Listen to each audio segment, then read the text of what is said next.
I feel alive when I'm working in hospitality. You're not just like a cog in a machine, you know?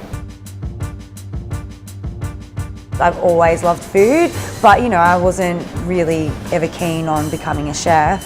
So I started working in hospitality just as a second job in bars, and it was super fun.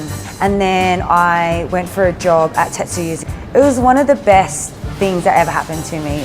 And then I went on to open Duke Bistro. So it was on top of the Flinders Hotel. It was my first gig as a manager. I had no idea what I was doing. But that was, again, like a real big learning curve. And then I left there and came here and I fell in love with the place. Like, I felt super lucky to work here. And I eventually got promoted to general manager. My first management gig, no one really knew what we were doing.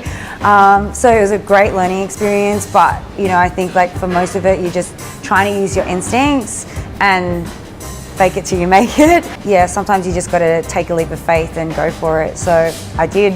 Momofuku flew me around to Toronto and New York, and I worked in every single Momofuku restaurant at the time, including Milk Bar. I mean, that was amazing. I don't think that that's necessarily something that you would get in other industries. I kind of just felt like, is this my life? You know, like you have those moments, and it happens all the time where you're like, this is pretty cool. I studied performing arts when I was at school because I kind of didn't know what I wanted to do. So I still felt like I got that kick out of entertaining people, but without that feeling like I had to pretend to be somebody else. My parents are probably a big inspiration. I was always taught that serving other people is the biggest privilege. So for me to work in the service industry, my parents are really proud of that, and I'm very grateful that they're supportive of that choice. For anyone who wants to work in hospitality, there are a few points to think about. A, do your homework. So whatever venue you're applying for, if you're thinking about that, it's got to relate to you. If you don't feel comfortable and if you don't feel natural and if it's not who you are, then it's not going to work out. B is knowing your weaknesses. You have to understand where you need to improve and what you need to work on. It's one of those industries where no one ever really is just happy like resting on their laurels, which is what I really love about it. It's always challenging me in many different ways.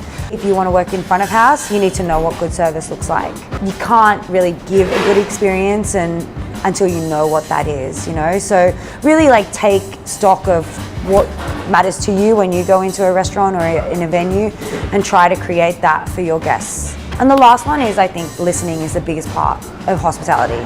You know, whether it's to listening to your guests, listening to your feedback from your manager, listening to the communication between your team members, like that's such a massive piece of like what we do is listening, because if you don't, like, you're likely going to just miss the mark completely.